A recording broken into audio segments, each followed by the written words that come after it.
गुरुपुनवे निमतान शिवोलेच्या स्वामी समर्थ मठात 20 फूट उंचायेचे स्वामी समर्थाच्या मूर्तीचे उक्तावण झाले।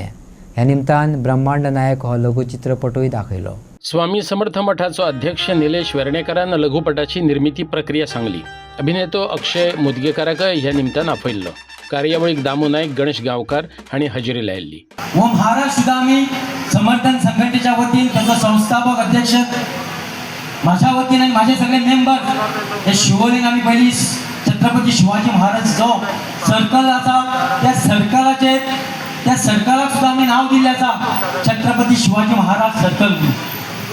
त्यानंतर एक बरे व्यक्ती जे समाजान सगळ्यांक पावणारे सगळ्यांक धावणारे कैलासवासी डॉक्टर दत्ता नायक याचे सुद्धा आम्ही स्मारक उभारलेले असा।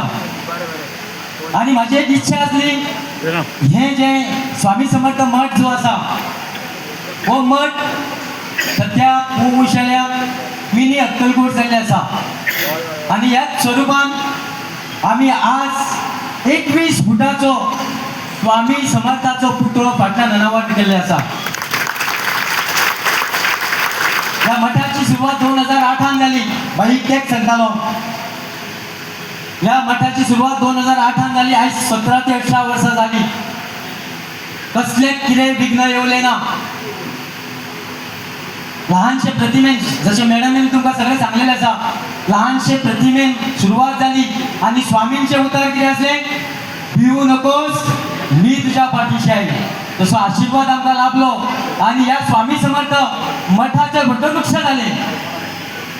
आज खूप म्हाका आनंद वाटता कारण आमच्या फुड्यान अक्षय मुदवाडकर जे कलर्स टीव्हीत जे स्वामी समर्थ हो रोल केल्लो असा। आणि त्यांच्यात म्हणजे आम्ही आयतरतेचो एक कार्यक्रम टीव्हीर पळयलो त्याचो प्रोग्राम 2-3 ना पळयलो। तितून म्हाका सुद्धा एक इच्छा अशी झाली की हांव त्या वक्तार तिरुपती बालाजी गेलो। बालाजी गेल्यानंतर हांवें थंय केस काढले आणि माझ्या बरोबर अनिल नागवेकर हे भाई असल्याने आमचे हेर माणस वांगडा असले त्यांच्यानी सांगले की तू स्वामी समर्थ कसो दिसता जाल्यार थंयसून ह्या ब्रह्मांड नायक मूवीची सुरुवात झाली। इथे आज माझी या मठात गोव्यात येण्याची इथे दुसरी वेळ आहे। तर मला असं वाटतं पुढच्या वर्षी जेव्हा जर मला इथे परत बोलावलं तर तेव्हा मात्र मी नक्की थोडं जास्त बोलू शकेल कोकणी भाषेमध्ये। तोपर्यंत मी नक्की शिकण्याचा प्रयत्न करेन। आणि आज इतका छान दिवस आहे, आज गुरुपौर्णिमा। त्यामुळे गुरु ब्रह्मा गुरु विष्णू गुरुदेव महेश्वरा गुरु साक्षात परब्रह्म तस्मै श्री गुरुवे नमः। आज गुरुपौर्णिमा इतक्या सुंदररित्या साजरी होणं हे फार म्हणजे आनंददायी तर माझ्याकरता। कारण 2 गोष्टी आहेत। गुरुपौर्णिमा साजरी होते माझ्याकरता स्वामींच्या मठामध्ये आणि आज स्वामींच्या मूर्तीचं अनावरणही करता आलं। तर मला असं वाटतं की हा एक दुःखसारखा योग आहे की यापेक्षा अजून छान पद्धतीने गुरुपौर्णिमा काय साजरी होऊ शकते। म्हणजे आज मला खरंच माझं ना बालपण आठवलं कारण आमच्या घरामध्ये मी कायम सांगतो की माझी आणि स्वामींची ओळख ही माझ्या आजोबांमुळे आहे। कारण आमच्या घरात माझ्या जन्माच्या आधीपासून स्वामींचं करतात आणि माझे आजोबा हे नाडीतज्ञ होते बेसिकली। सो नाडीतज्ञ म्हणजे नाडी पाहून ते ज्योतिष सांगायचे। त्यामुळे त्यांच्याकडे बऱ्याच लोकांची ये जा असायची आणि मी अगदी लहान होतो तेव्हा आमच्याकडे गुरुपौर्णिमा आणि दत्त जयंती हे 2 उत्सव म्हणजे अगदी आपण जसं दिवाळी दसरा साजरा करतो त्याप्रमाणे आमच्या घरात साजरे व्हायचे। तर मला आठवतं आमच्या घरात एक स्वामींचा 2 मोठे फोटो होते। सो दिवसभर लोकांची ये जा असायची आणि स्वामींच्या फोटोला हार इतके हार असायचे की नंतर एका पॉईंटला मग चेहरा पण दिसायचा नाही। मग आम्ही ते 2 हार काढायचो पुन्हा नवीन हार यायचे पिढे लोकांचं येणं आरती आणि ते इतकं प्रसन्न वातावरण सगळं असायचं ना।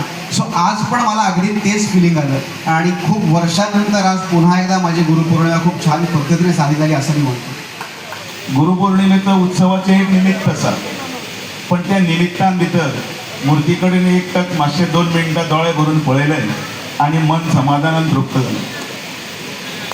जगान अनेक देवळां आसात, भारतांत तर खूब आसात आणि त्या वेळाचेर आमी हे समाजातले जे बारीक लोक आसात हे आमी पाप भिरू। आमी सोमारा दामबाबा वतले, मंगळारा गणपतीक वतले, बुधवारा आनी खंयच्या देवाक वतले, ब्रेस्तारा साईबाबा वतले, दत्तगुरू वतले, शुक्रारा लक्ष्मी देवळान वतले, शेनवारा मारुती देवळान वतले, आयतारा नुस्त्या बाजारांत. पण हे सगळें करतना ह्या देवांचे आमी दर्शन घेवन आशिर्वाद घेवन त्याच बरोबर उत्सव करीत करीत आमी काही संतांचे ज्या विभुतींनी ह्या धर्तीचेर जन्म घेतला, ह्या भुमीचेर जन्म घेतला, तांच्याय बी दर्शनाक वता. साईबाबा, गजानन महाराज, स्वामी समर्थ हे सगळे अवतार. पण हे अवतार आमकां एक मार्ग दाखोवपा खातीर आशिल्ले हे गुरू.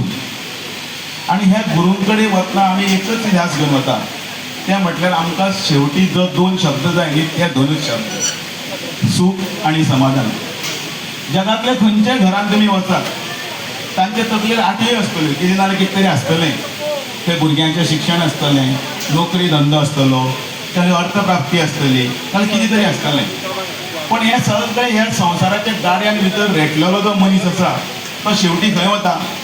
तो शेवटी देवळान वता.